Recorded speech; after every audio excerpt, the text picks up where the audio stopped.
banyak orang itu, bukan banyak ya, tapi mungkin sebagian orang, ada hal-hal yang dia pendam. Dan hal yang dia pendam itu nggak dia katakan atau nggak yang dia obrolin, itu berdampak ke mentalnya. Betul. Ada masalah mental gara-gara hal-hal yang dipendam. Dan salah satu hal yang dipendam itu adalah sebagian orang mengalami infertilitas atau kesulitan untuk mempunyai anak.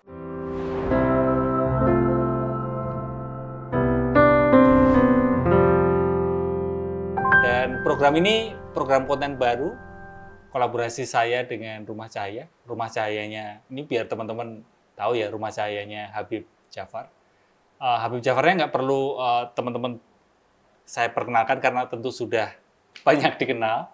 Dan program ini sederhana, yaitu saya ngajak ngobrol teman-teman saya, teman-teman di psikologi, teman-teman di psikiatri, ya, psikolog, psikiater, sarjana psikologi, teman-teman di bidang kesehatan mental, konseling, dengan harapan, dengan niatan, obrolan kami bisa membantu yang dengerin untuk terbangun jiwanya, atau terbantu membangun jiwanya dan menyehatkan mentalnya. Kali ini di episode kedua, saya mengajak teman saya, yaitu Disya Arinda. Tepuk tangan dulu. Nah, ini tadi kan yang kamu kepingin ada tepuk tangan. Tim horengnya ya. Disya ini seorang psikolog, dan beneran psikolog ya, karena akhir-akhir ini kan ada yang boleh ngaku dicek psikolog ya. Kalau ini boleh dicek ya kan, beneran psikolog. Dan saya akan ngajak ngobrol Disya supaya membantu teman-teman bicara tentang tadi, seperti yang sudah saya sampaikan di awal, tentang apa hubungannya infertilitas dengan kesehatan mental. Betul. Dan kita juga akan belajar sama-sama, saya juga termasuk ikut belajar, bagaimana menyehatkan mental kita di kondisi seperti itu. Ya, yuk kita mulai ya. Udah siap, Disya? Kok jadi tiba-tiba deg-degan gitu ya? Kita harus atur nafas dulu kali ya. Langsung masuk ke pertanyaan pertama atau kita ngobrol-ngobrol nyantai dulu? Gimana kabarnya Mas Aji? Malah aku yang ditanya. Kabarku ya gini-gini aja ya, maksudnya life as always, ups and downs. How's life kalau kamu? Nah, itu tadi kan contoh pertanyaanku terkait dengan apa kabar. Kadang-kadang bener yang tadi Mas Aji bilang di awal. Kita tuh nggak leluasa dan nggak terbiasa mungkin ya untuk menyampaikan apa yang sih yang sebenarnya kita rasakan. Benar. Gitu. Benar. Jadi Mas Aji pasti bilang sesuatu yang bisa diterima, ya kan? Ya gini-gini aja gitu. Kalau aku juga kabarnya pas ditanya Mas Aji ya aku akan jawab ya alhamdulillah sehat, gitu kan ya. Tapi kadang tuh kalau di sesi tuh ada dua apa kabar. Apa kabar hari ini gitu ya. Terus apa kabar yang sebenarnya? Maksudnya di sini adalah kabar yang mungkin nggak pernah diceritain ke banyak orang, tapi ketika di sesi semuanya terbuka gitu Mas. Termasuklah masalah-masalah yang mungkin sekarang itu tabu kali ya. Iya.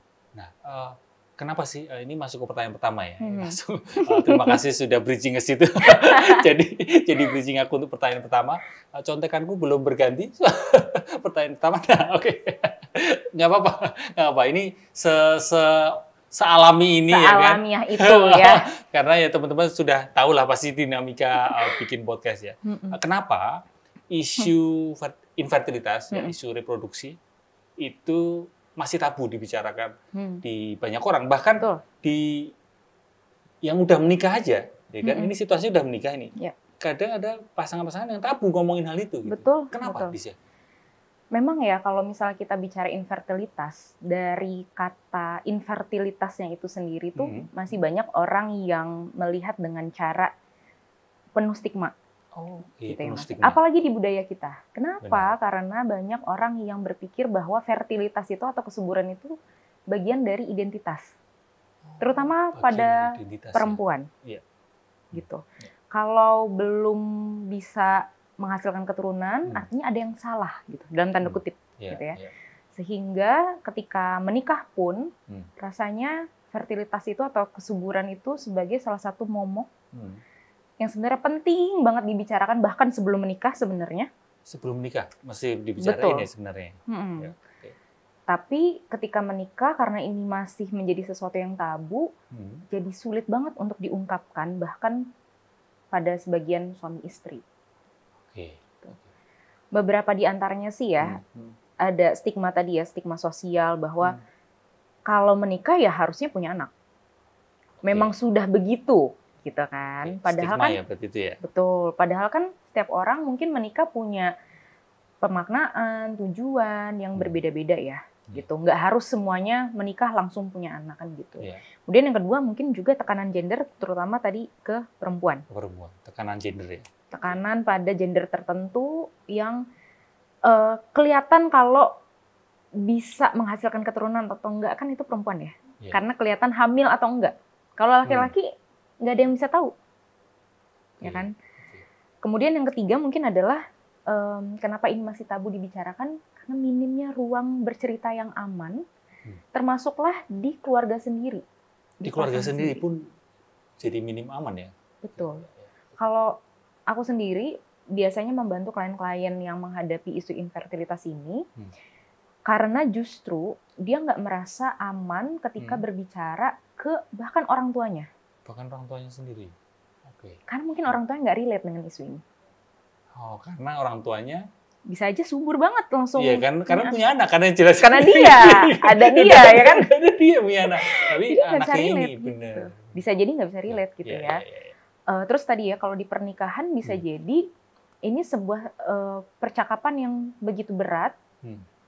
Jadi kalau misalnya ya, banyak juga nih yang mau cek ke dokter misalnya gitu. Ada pasangannya yang nggak mau. Nggak kok, aku nggak apa-apa. Gitu. Kamunya yang harus berubah, kamunya yang harus begini begitu, gitu.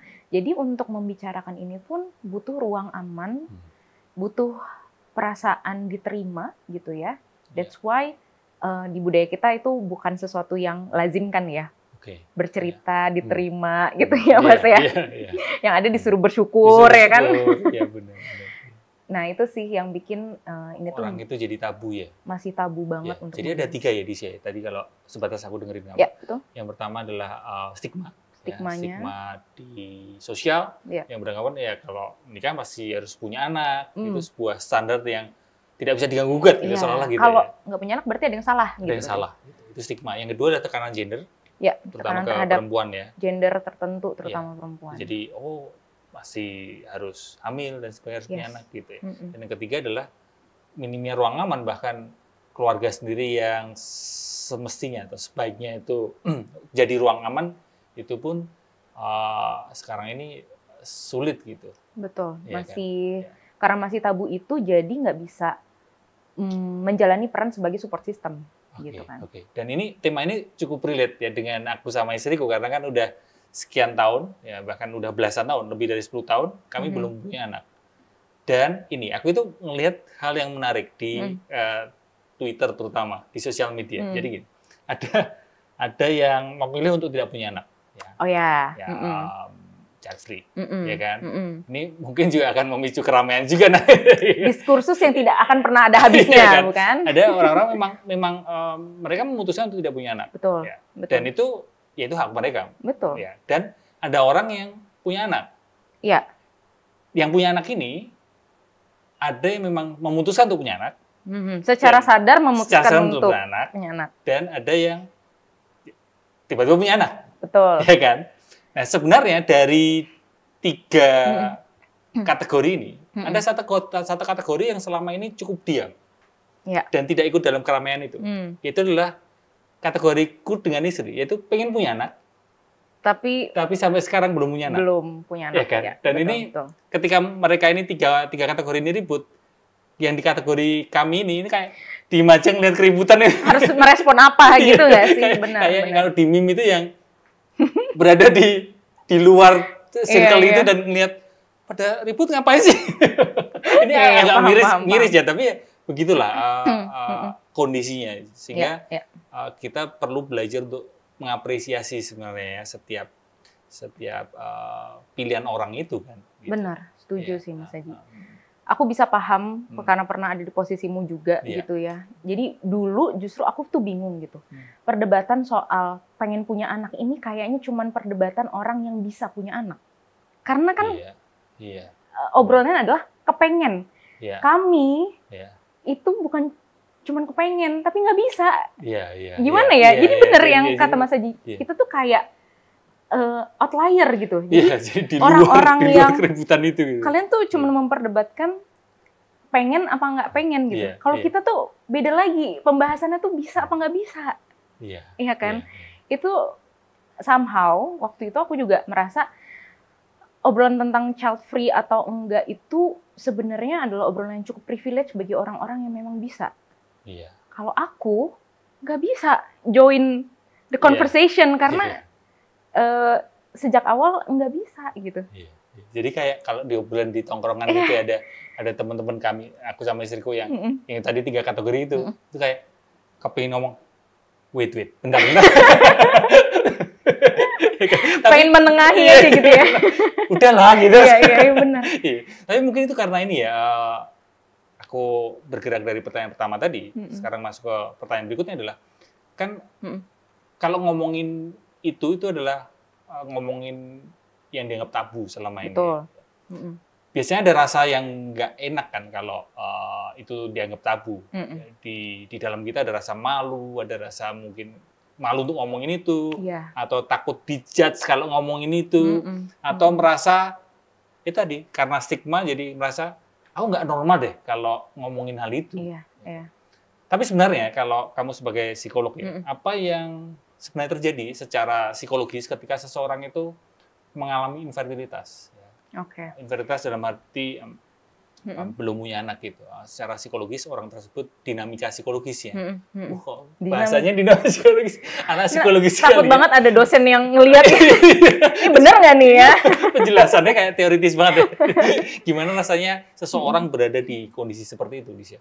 Ya, ini berkaca dari pengalamanku sendiri gitu ya, yang going through infertility, terus juga pengalaman klien-klienku yang aku dampingi sampai sejauh ini, memang ada beberapa emosi-emosi yang bisa dibilang sangat dekat dan dominan dirasakan oleh orang-orang yang mengalami infertilitas gitu.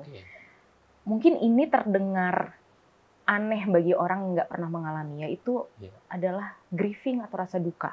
Oh, ada rasa duka di situ. Loh, berduka terhadap apa gitu ya kan?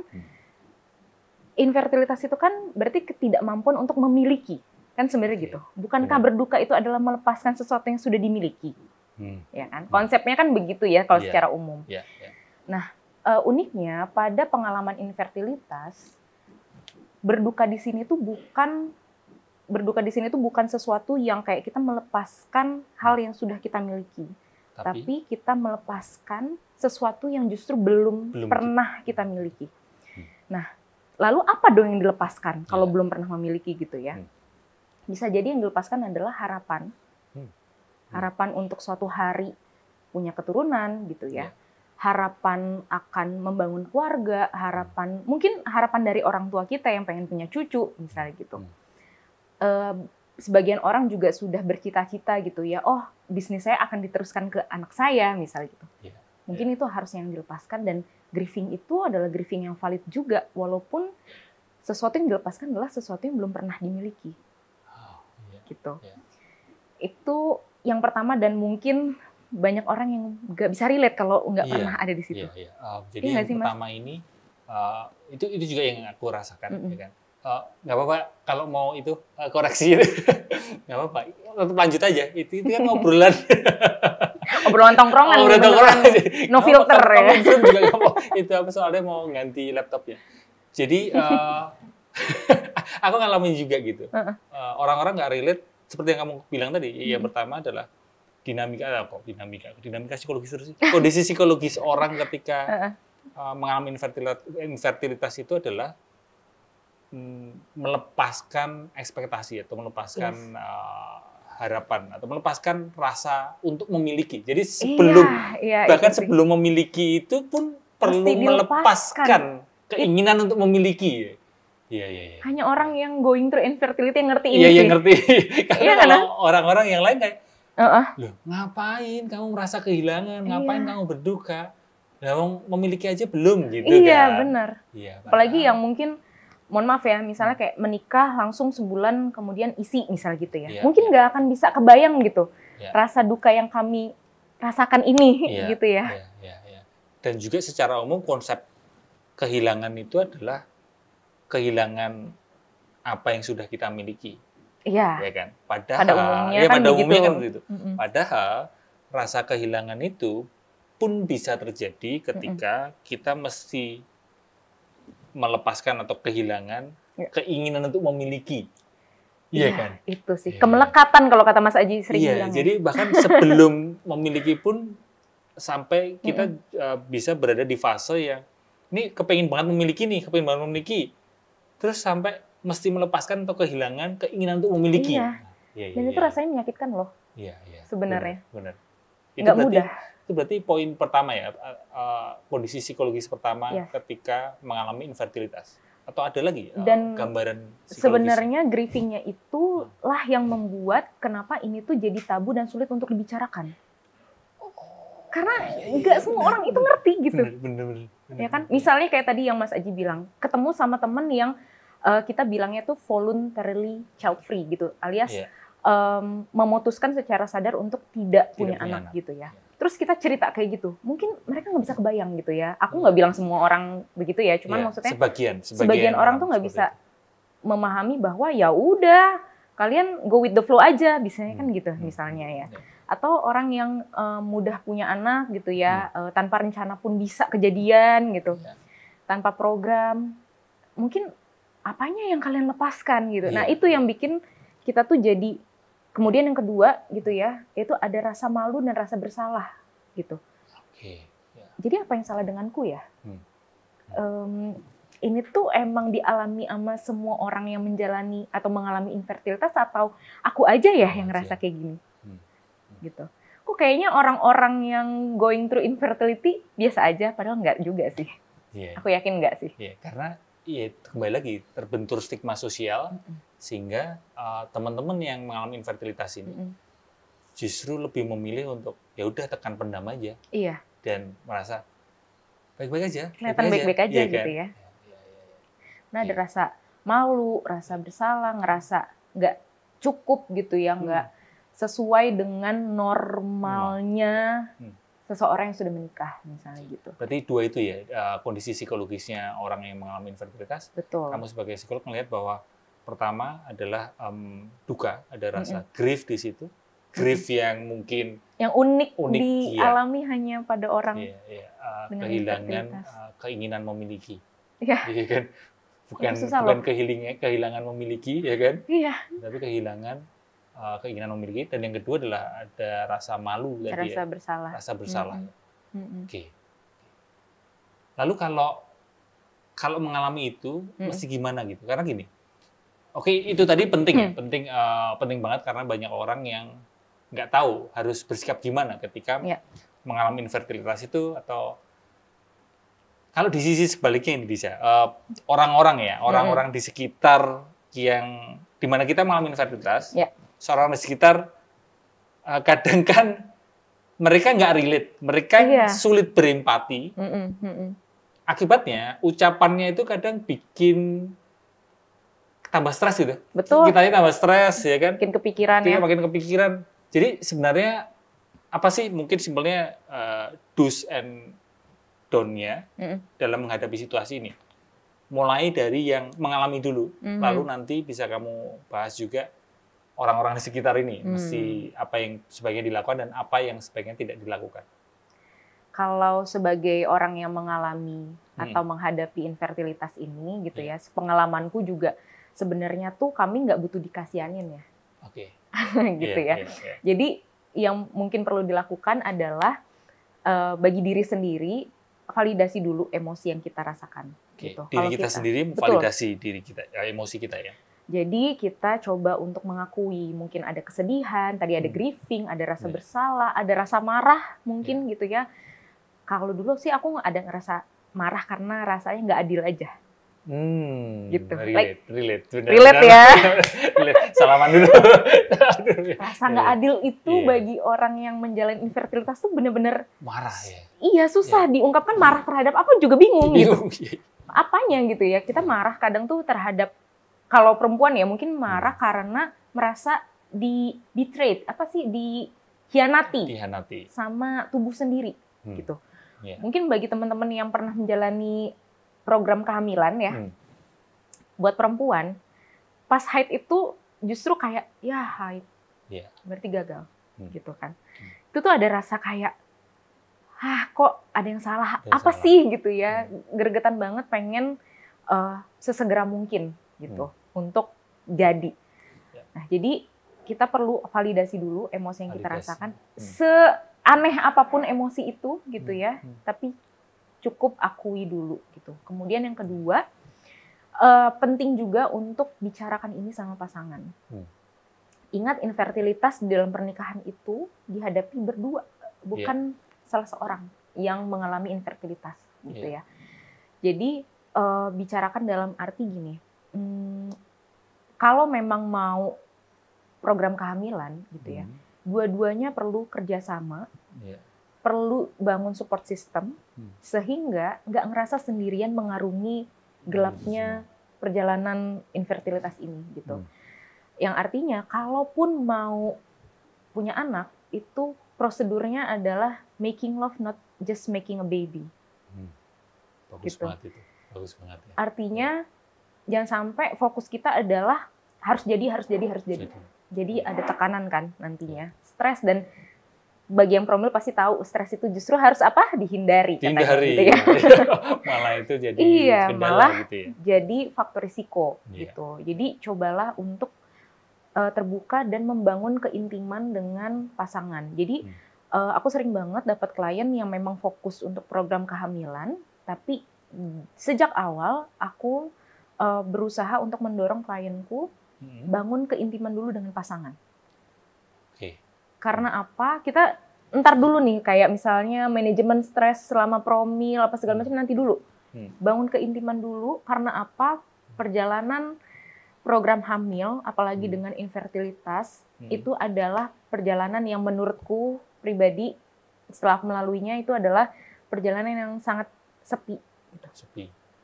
Ya, karena tadi nggak banyak orang yang bisa memahami. Jadi aku dan pasangan harus sama-sama kuat membangun keintiman. Karena apa? Karena kita kan ingin menjadi orang tua ya suatu hari gitu ya kan. Kalau sejak awal aja semuanya tuh harus sendiri-sendiri, gimana nanti ketika kita melahirkan nyawa baru kan ke dunia. Yang mesti dirawat bersama-sama. Betul banget gitu. Itu yang kedua. Kemudian yang ketiga adalah tentunya untuk manage ekspektasi ya gitu. Manage ekspektasi di sini tuh bukan cuman ya udah deh nggak usah ngecek gitu ya. Bukan kayak gitu ya, tapi kita perlu untuk manage bahwa apapun yang orang lain lekatkan kepada kita, itu belum tentu benar-benar menggambarkan diri kita. Sehingga jangan sampai infertilitas itu menjadi identitas sendiri sepenuhnya. Gitu. We are beyond our conditions kan sebenarnya ya. Yang namanya infertilitas itu nggak lantas membuat, Disha karena infertil jadi orangnya yang mungkin tidak, kalau ini bahasa kasarnya sih kayak bukan perempuan seutuhnya, ya kan? Itu kan kayak menyakitkan ya bagi perempuan, kayak apa emang perempuan yang seutuhnya? Sebagian orang masih punya pandangan kayak gitu ya. Kan gitu. Jadi aku ngerasa bahwa jangan sampai kita expect kita tuh akan jadi orang yang sempurna, terutama yang perempuan gitu ya. Kalau jadi ibu bakal sempurna, kalau bisa hamil, bisa melahirkan. Kalau sekarang bilangnya normal, tapi aku lebih senang bilangnya melahirkan per vaginam itu pasti sempurna dan lain sebagainya. Kita manage ekspektasi kita sebagaimana realita yang sekarang aja yang kita hadapin. Gitu. Itu untuk do's di saat kita mengalami. Orang yang mengalami ya. Betul. Kalau don'ts-nya apa?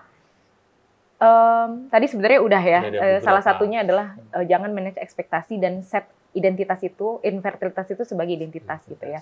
Kemudian mungkin tambahannya adalah kita juga perlu buat berjarak gitu ya.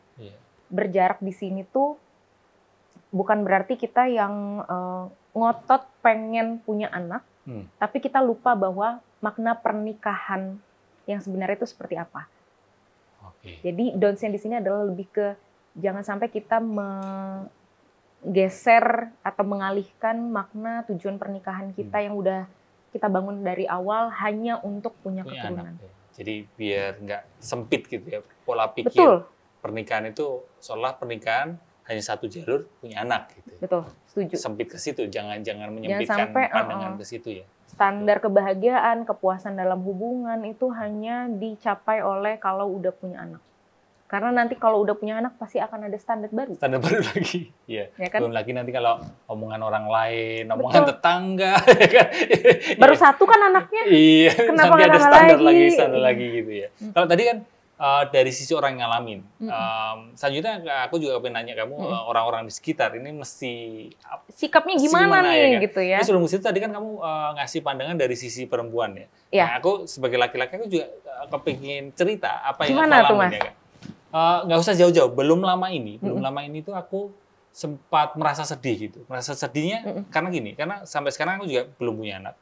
Dan aku ngelihat teman-temanku gitu udah punya anak. Bahkan ada yang jauh lebih muda dari aku udah punya anak. Dan mereka ada kesan bahwa gini, Disya, kalau kamu tadi kan menyampaikan pandangan bahwa banyak orang yang menganggap bahwa perempuan jadi seutuhnya ketika punya anak. Ya. Di kalangan laki-laki, ya ini kan sebagiannya toxic masculinity ya. Point of view baru bagiku ya. Gimana tuh Mas? Toxic masculinity itu menganggap gini, laki-laki menjadi laki-laki yang beneran laki-laki itu adalah ketika punya dalam tanda petik kuasa, bisnis besar. Oh iya, pencapaian dan punya keluarga dan ditunjukkan dalam foto yang dia sama istrinya, sama anak-anaknya. Dan itu kayak sebuah menimbulkan kesan bahwa yaitu semacam kuasa dia. Jadi, ya kan, laki-laki kan pandangannya gitu, toxic masculinity kan. Seberapa laki-laki kamu, itu tergantung, ya itu tadi, kesan-kesan yang sifatnya kerjaan yang grandi, kerjaan yang sesuatu yang bisa dilihat. Gitu ya jadinya ya. Kekuasaan gitu. Seberapa berkuasa kamu ya, seberapa laki-laki kamu tergantung seberapa berkuasa kamu, dan seberapa berkuasa kamu itu dari pekerjaan, jabatan, termasuk image kepala keluarga kan. Oh iya. Nah, sebutan atau identitas kepala keluarga ini kan berarti punya keturunan, punya istri. Dan beracunnya adalah dia beranggapan bahwa istri itu mesti nurut sama dia. Ya kan? Sebagian kan menganggap bahwa ya kamu laki-laki ya mesti bisa bikin istri harus memimpin soalnya ya. Istri menurut. Plus ditambah lagi semakin kamu jadi laki-laki ketika punya anak gitu. Semakin banyak kayak, ini keberlanjutanku gitu kan. Oh iya. Itu dari sisi laki-laki seperti itu ini ya. How do you feel ketika mengetahui fenomena ini, Mas? Wah, tentu saja sampai sekarang juga kadang di momen itu ya, di momen itu kayak gitu, kayak nggak enak banget kan rasanya di sini, kayak pedih, perih, ambiar lah gitu. Tapi ya benar katamu bahwa perlu belajar kesadaran bahwa aku bukanlah identitas itu. Iya, betul. Aku mesti melampaui beyond that identity. Betul. Satu lagi adalah dengan kayak menyadari stigma sosial. Karena kan stigma sosial ini kan kayak standar-standar ya, standar laki-laki mesti begitu, termasuk perempuan harus begitu, termasuk standar usia segini harus punya anak, itu sih. usia segitu harus kerja mapan dan sebagainya. Aku justru belajar untuk meragukan standar-standar itu ya. Iya. Emang kata siapa? Gitu ya, kan? Harus fit dengan standar itu gitu. Itu norma-norma dalam tanda petik sosial yang kita sendiri juga nggak tahu itu siapa yang buat kan. Iya, benar. Ya, cuma kata orang tua aja gitu. Tapi ketika orang tua kita tanya, standar itu dari mana sih? Ya kata orang tua aku. Ya soalnya semua orang kayak gini gitu ya. Gitu. Itu sih mungkin sharing pengalamanku ya, cerita gitu. Tapi juga memang challenging ketika berhadapan dengan orang-orang di sekitar kita kan. Betul. Nah, jadi orang-orang di sekitar ini sebaiknya gimana sih bisa menyikapinya gitu ya. Karena kan sebagai keluarga kadang kan juga bingung ya. Sebagai teman gitu, aku mesti gimana ya kalau ada teman, what kind of support yang ada bisa saudara diberikan, yang mengalami ini gitu. Iya sih. Ya tadi kayak yang aku bilang di awal tuh, kadang-kadang tuh kita nggak butuh dikasihanin ya. Kayak, aduh kasihan banget sih belum punya anak gitu. Padahal udah nikah berapa lama gitu kan. Kenapa kita tuh kayaknya nggak butuh rasa simpati itu? Karena sebenarnya yang mungkin sebagian orang-orang yang going through infertility butuhkan, itu lebih ke rasa diterima gitu. Karena diterima. salah satu emosi yang mungkin jarang disampaikan sama orang-orang yang seperti kita ini itu adalah keterasingan. Keterasingan. Gimana? Ya. Jadi aku tuh sempet ya ada beberapa klienku yang ngerasa aneh kalau diundang pergi acara ulang tahun keponakannya di saat dia belum punya anak. Ya aku harus ngapain gitu. Oke, aku turut memeriahkan dengan bawa kado gitu ya, makan-makan, ketemu sama keluarga, teman-teman gitu misalnya. Tapi melihat orang lain tuh udah ada di dalam tanda kutip stage yang berbeda gitu, itu membuat dia tuh terasing, ngerasa beda gitu kan, ngerasa kayak tadi balik lagi jadi kayak ada rasa salah nggak sih aku kayak gini gitu, dan lain sebagainya. Nah, yang kami ini butuhkan adalah rasa diterima, rasa bahwa kita itu juga bagian dari kalian kok. Bagian tuh maksudnya apa ya? Kami tuh bukan seseorang yang sangat berbeda sehingga harus dikasihanin, harus sangat diperhatikan gitu ya. Enggak sih, tapi kita cuman butuh diterima, itu yang pertama. Kemudian tadi jadi ruang aman untuk bercerita gitu ya. Jadi kalaupun misalnya kita nggak bisa relate nih dengan keluarga, saudara, atau teman kita yang sedang mengalami infertilitas gitu ya, cukup buat memastikan bahwa kita itu bersedia kok untuk dengerin dan tanpa penghakiman gitu. Dalam arti mungkin teman kita belum siap untuk cerita, itu nggak usah dipaksa. Iya. Ya kan? Dan maksudnya didengerin di sini adalah, atau diberikan ruang aman buat cerita adalah tidak memberikan saran atau nasihat yang tidak kami minta. Kadang orang-orang gregetan ya, mereka gregetan saking semangatnya terus. Betul. Jadinya tergesa-gesa untuk ngasih nasihat-nasihat bijak. Benar. Gitu. Dan aku ngerasa gini, ada beberapa nasihat yang menurut aku ya, bagiku pribadi ini sangat menyakitkan bagi orang-orang yang sedang mengalami infertilitas. Tahu nggak apa sarannya? Kenapa nggak adopsi aja? Men, infertilitas terus dikasih saran adopsi tuh udah bukan kayak satu problem solving, bukan ya? Kami itu nggak butuh kayak udah adopsi aja just for the sake of having child gitu, bukan gitu. Orang yang lagi promil mengusahakan semampu yang dia bisa itu bukan hanya sekedar punya anak kecil di rumah gitu. Gitu. Tapi itu tadi kayak kemampuan kita untuk memiliki keturunan gitu ya, punya seseorang yang dari ibaratnya dari sel-selnya kita, dari darah dagingnya kita gitu, itu tuh rasanya berbeda pasti. Bukan berarti kita jadinya kayak membahas hal-hal yang kayak tadi ya, oh anak adopsi berarti begini begitu, enggak ya, bukan.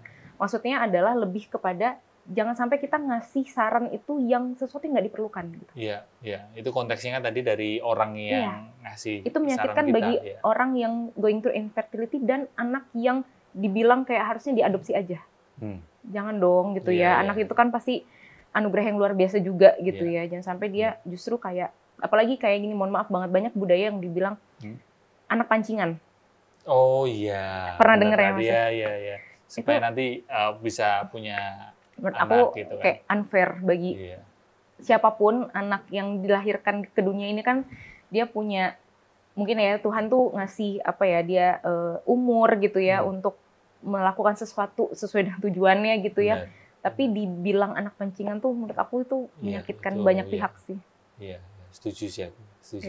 Jadi jangan kasih saran yang tidak perlu.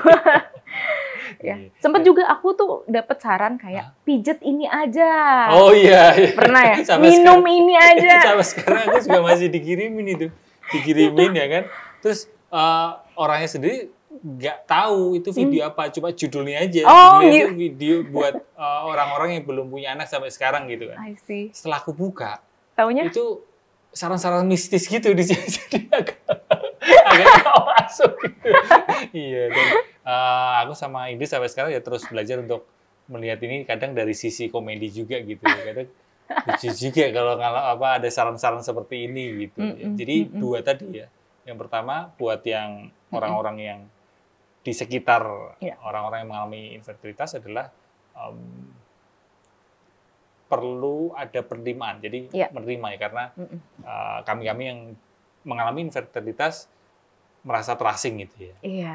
Lalu yang kedua terkait dengan jangan kasih nasihat atau saran yang tidak perlu ya.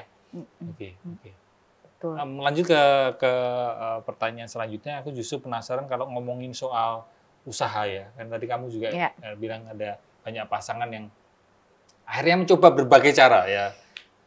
Mungkin juga pijet tadi atau apa berbagai cara, termasuk program kehamilan dengan bantuan teknologi yang di luarnya itu kelihatannya canggih gitu. Wah, canggih banget gitu. Tapi di balik itu semua ya aku pengen tahu apa aja sih sebenarnya tantangan psikologis yang diam-diam dihadapin yang mereka alami.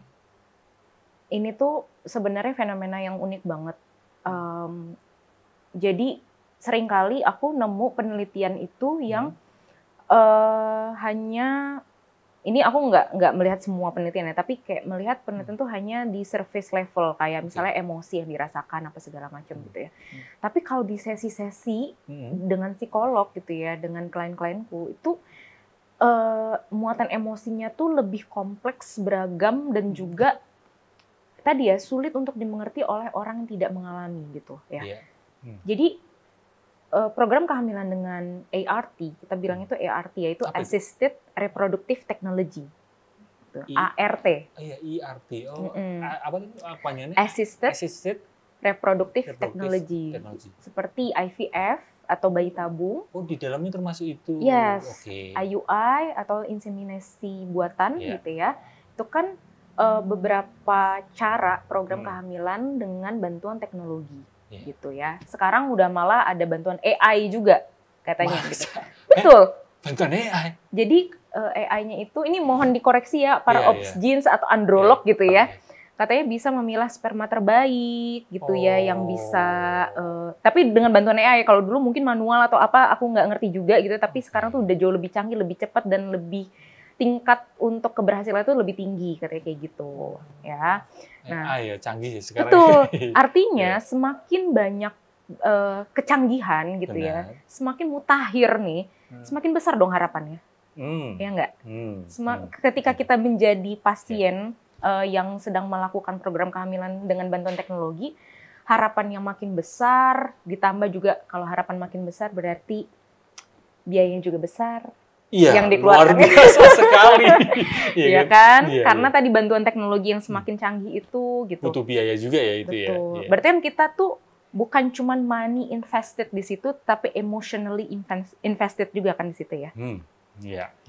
Yang artinya ketika ini tidak berjalan sesuai harapan, banyak banget tuh hal yang pada akhirnya, wah bisa dibilang terpuruk, runtuh gitu rasanya ya. Emotional breakdown ya, mental breakdown. Karena ada teman gue tuh yang nyampe nyoba IVF itu 3 kali, 4 kali, dan itu ya biayanya kan besar sekali, dan sampai sekarang belum berhasil. Betul. Ya, dan sekarang di fase yang dia cukup breakdown kan. Pasti. Jadi apa aja sih yang biasanya dilalui atau tantangan psikologisnya bagi orang-orang yang sedang mengalami ini, menjalani program kehamilan dengan bantuan teknologi? Tantangannya tuh tadi ya kompleks dan mungkin sulit untuk, bahkan kita yang mengalami itu sulit untuk menceritakannya. Gitu. Saking ini ya mungkin ya, saking mixed feelings banget, Mas. Iya.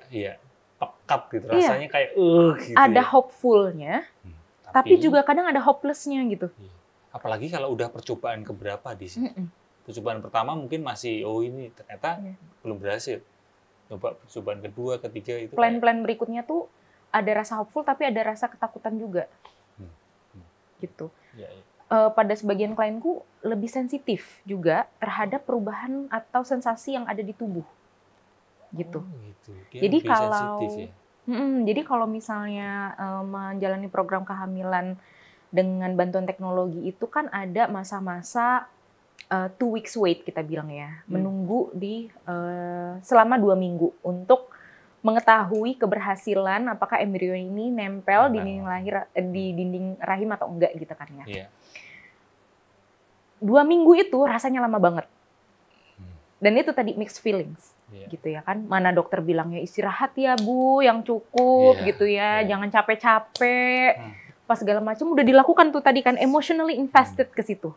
Mungkin doa yang paling banyak, ibadah yang paling kenceng di 2 weeks wait itu, gitu kan ya. Ibaratnya gitu. Nah, artinya ketika itu tidak berhasil tuh rasanya pasti sulit banget untuk seberantakan itu lah istilahnya. Seberantakan itu.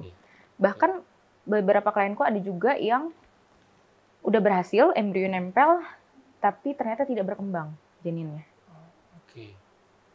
Mau mulai lagi dari awal, aku biasanya bilang kayak, bentar, kita jangan ngomongin dulu plan berikutnya, kita omongin dulu apa yang sedang terjadi pada dirimu, pada tubuhmu, gitu ya. Rencana kali ini, maksudnya yang kemarin itu pada akhirnya miscarriage gitu atau keguguran, itu kita beresin dulu gitu. Karena biasanya ada tendensi seseorang yang baru keguguran pasca program hamil dengan bantuan teknologi itu pengen cepet-cepet mulai lagi. Apalagi kayak misalnya embrionya masih ada nih yang masih bagus gitu ya. Masih ada nih sel telur yang siap dibuahi lagi dan lain sebagainya. Bentar, kita siapkan dulu mentalnya kali ya, gitu.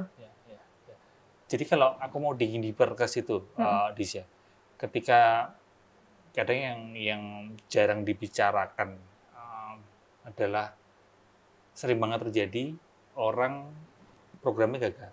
Lalu dia justru saking mixed feelings-nya, dia lalu memendam kan itu. Iya. Nah, sebenarnya kalau kamu dari sisi psikologi, sebagai psikolog gitu, lalu apa yang mesti mereka lakukan atau gimana sebaiknya seseorang memproses secara mental dan emosional ketika mengalami itu? Iya. Ketika nggak sesuai dengan harapan, apapun prosedurnya gitu ya, dan tahapan manapun gitu, itu pasti ada tadi ya rasa yang campur aduk, bergejolak, kemudian mungkin kita sendiri tuh nggak tahan gitu untuk menghadapinya.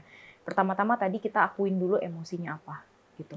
Akuin dulu emosinya. Betul. Kadang itu yang bikin berat adalah karena kita pikir kita harus cepet-cepet move on atau denial. Gitu. Kita nggak berusaha untuk menerima apa adanya emosi ini, gitu. Denial tuh bentuknya kayak gimana sih? Kayak misalnya, harusnya aku tuh bersyukur nggak sih kan masih ada sisa embrio yang kemarin-kemarin dibekuin. Harusnya aku nggak bersedih akan kehilangan ini atau nggak jadinya ini. Mesti ikhlas. Jadi denial akan perasaan-perasaan yang sebenarnya memang hadir, gitu. Atau tadi berusaha cepat-cepat move on, gitu ya. Kayak, udah aku nggak mau mikirin, aku mau langsung fokus ke plan berikutnya apa nih, dokter bilang apa gitu. Atau menyibukkan diri dengan bekerja, bisa juga atau kan? Mendistraksi, gitu kan ya. Tapi akuin dulu emosinya, validasi dulu. Tadi ingat, infertilitas, apalagi going through program kehamilan dengan teknologi, itu harus banget bareng-bareng pasangan, gitu ya. Walaupun misalnya nih, aku nggak tahu nanti mungkin Mas Aji bisa tambahkan. Laki-laki tuh mungkin nggak merasa kehilangan yang kelihatan, beda dengan perempuan mungkin gitu ya, karena kan ketanamnya di tubuh perempuan ya. Yang berubah, semua sensasi fisik dirasakan oleh perempuan. Tapi laki-laki juga mungkin merasakan kehilangan, gitu. Merasakan ketidaknyamanan, kesedihan, kekecewaan dan lain sebagainya. Itu juga perlu diakui dulu bersama-sama pasangan, gitu. Kemudian gimana sih kita kita bilang bukan melampiaskan tapi kayak mengeluarkan emosi-emosi yang tidak nyaman tersebut adalah dengan bisa sharing gitu ya. Bercerita kemudian di ruang aman kan, tapi di ruang yang aman yang bisa menerima kita dan percaya gitu ya dengan apa yang sudah kita laluin. Kemudian yang kedua bisa dengan menulis, journaling gitu ya.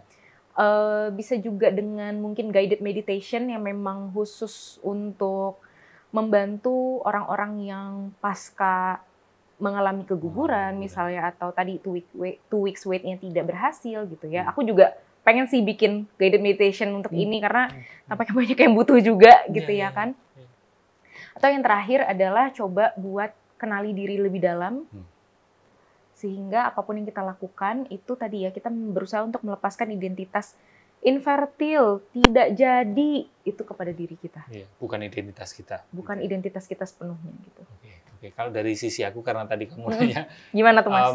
Ini terutama aku ngomong ke teman-teman yang laki-laki ya, terutama yang udah tentu saja yang sudah punya pasangan atau menikah.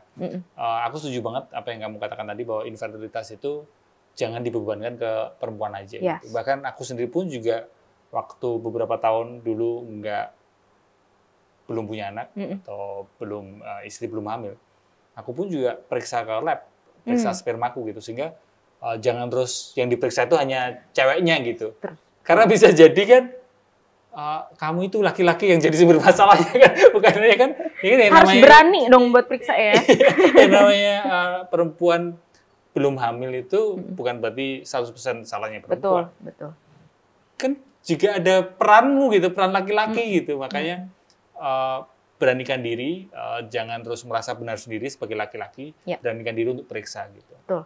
Last question, ketika ada orang nanya ke kamu, dia udah beberapa kali melakukan percobaan atau berusaha untuk hamil ini dan ternyata belum berhasil. Lalu di titik yang gini, Disya, coba lagi atau enggak? Ya, itu berat sih. Apa yang akan kamu lakukan? Tentu saja nggak akan bisa decide kan? Betul. Tapi bagaimana kamu menyikapi kondisi itu? Dilemanya ketika tadi ya rencana-rencana itu tidak sesuai dengan harapan, itu biasanya memang muncul pertanyaan, should I try harder or walk away gitu ya, maksudnya tidak lagi mencoba gitu. Sebenarnya mungkin pilihannya tuh tidak dikotomi seperti itu ya Mas ya. Bukan tentang oh ya udahlah coba lagi atau enggak sama sekali gitu. Tapi kita coba untuk melihat apakah memang balik lagi ke berdua gitu ya. Pernikahan ini tuh makna dan tujuannya tuh apa? Gitu. Aku sering kali juga mengingatkan para klienku yang sedang berusaha buat bangkit lagi setelah kegagalan dari IVF atau IUI-nya itu gitu ya. Untuk ngelihat sebenarnya selama kalian melakukan ini gitu ya, program kehamilan ini, apa yang dipelajarin dari kalian berdua? Dari pernikahan ini. Gitu. Ternyata kami tuh belajar tentang kesetiaan, tentang komitmen, tentang kerja keras gitu ya, upaya ya, tentang kepasrahan gitu. Ternyata kami tuh saling mengenal satu sama lain. Aku nggak pernah tahu bahwa misalnya suamiku tuh adalah orang sesabar itu ketika menghadapi aku yang breakdown, misalnya. Oh ternyata aku tuh baru tahu bahwa istriku tuh adalah orang seperhatian itu, gitu ya. Dia selalu memperhatikan kapan sih harus suntik, harus treatment, apalah segala macam. Dia ternyata segetol itu ya orangnya gitu ya kan. Hal-hal ini yang bikin kita itu jadi tadi ngerasa pernikahan itu nggak cuman tentang punya anak atau enggak, tetapi juga balik lagi. Kita kan menikah tuh berdua ya. Berarti kan apapun yang kita akan jalanin tuh semuanya seharusnya berdua gitu ya. Dan menurutku infertilitas tuh adalah ujian rumah tangga yang sesungguhnya gitu.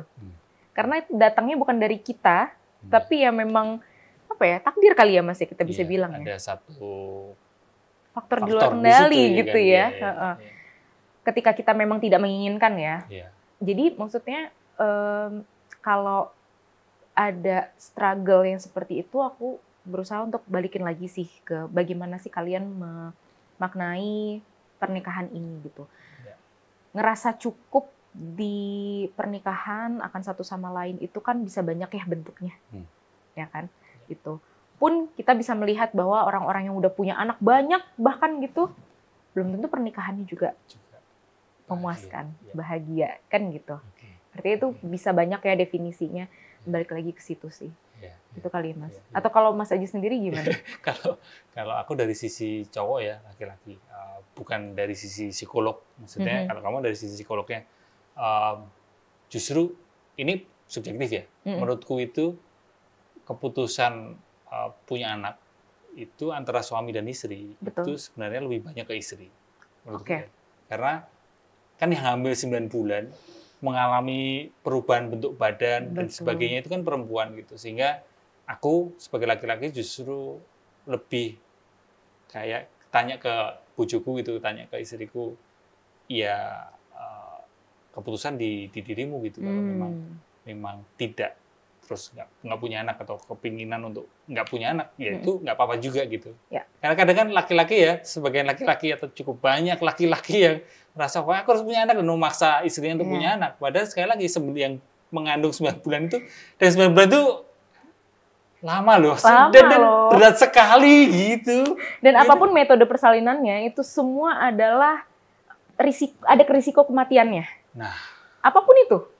Nah, ya kan, makanya saya sebagai laki-laki juga mungkin saran ke teman laki-laki yang lain gitu, jangan terus sepenuhnya di kamu memutuskan punya anak. Justru malah sebagian besar itu di perempuan, atau malah sepenuhnya perempuan memutuskan punya anak atau enggaknya. Betul. Gitu.